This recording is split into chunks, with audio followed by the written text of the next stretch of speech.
কেউ আপনি ঘরে বসেই বিকাশের মাধ্যমে আপনি আপনার গাড়ি কিংবা মোটরসাইকেলের টেক্সট টোকেন দিতে পারেন। সো খুব ইজি হবে আজকে ভিডিওটি কন্টিনিউ করবেন। সো হ্যাঁ, ফাইনালি আপনাকে টেক্সট টোকেন দেওয়ার জন্য চলে আসতে হবে বিআরটি এর সেবার বাতায়নে। সো এখানে আসার পর জাস্ট আপনি একটু নিচে স্ক্রল করবেন। সো সেখানে পেয়ে যাবেন, সেখানে একটু নিচে স্ক্রল করলে আপনি পেয়ে যাবেন তথ্য সংযুক্ত করুন। তথ্য সংযোগ করুন বা মোটরযান। সো মোটরযান লেখা থাকবে, অবশ্যই মোটরযানে ক্লিক করবেন। সো তারপর উপরে সবুজ আইকনে লেখা আছে তথ্য সংযুক্ত করুন। সো এখানে আপনি ক্লিক করবেন। সো ক্লিক করার পর জাস্ট এখান থেকে আপনাকে কিছু ইনফরমেশন চাইবে, সেগুলি দিয়ে দিবেন। সো এখানে আপনি রেজিস্ট্রেশনের লাস্টে যে ৪ ডিজিট সংখ্যাটি সেটি দিয়ে দিবেন। তারপর উৎপাদনের যে বছর সেটি দিয়ে দিবেন এবং নিচে গাড়ির যে চেসিস নাম্বার সেটি দিয়ে দিবেন এবং সাইডে পাবে ইঞ্জিনের যে রেজিস্ট্রেশন নম্বর সেটিও দিয়ে দিবেন। সো দেওয়ার পর আপনি জাস্ট নিচে ট্যাপ করে দিবেন নেক্সট পার্টে। সো সেটা দিয়ে নেক্সটে ক্লিক করলেই নিচে কিন্তু যে মালিকের নাম, গাড়ির ইঞ্জিন সবকিছু হয়ে যাবে। সো হওয়ার পর আপনি জাস্ট সেখানে সংযুক্তকরণে ক্লিক করবেন। সো হোমে চলে আসবেন। হোমে চলে আসার পর এখানে কিন্তু হলুদ আইকনে দেখাচ্ছে যে আমার টেক্সট টোকেনের মেয়াদ শেষ। সো আপনার ক্ষেত্রেও এখানে হতে পারে বা আপনি একটু নিচে চলে আসবেন।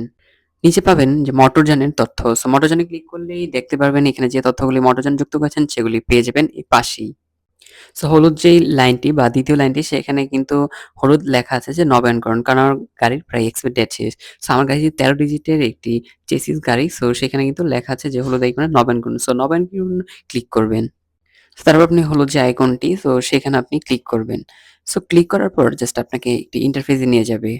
সেখানে আপনাকে টিন সার্টিফিকেটের যে নাম্বারটি সেটি দিতে হবে। সো এখানে আমরা ক্লিক করে দিব। সো ক্লিক করে দেওয়ার পর আমাদেরকে জাস্ট আরেকটি ইন্টারফেসে নিয়ে আসবে। সো এখানে কিন্তু আপনাকে যে টিন নাম্বারটি সেটি দিতে হবে।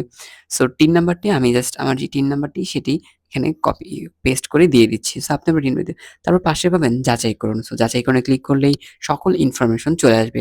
সো আপনি জাস্ট মিলিয়ে চেক করে নিবেন।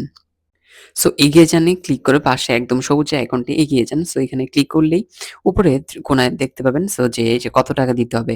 সো আমাকে কিন্তু ৳৩০,৮০২ দিতে হবে। সো এটা ফি জমা দিনে ক্লিক করবেন।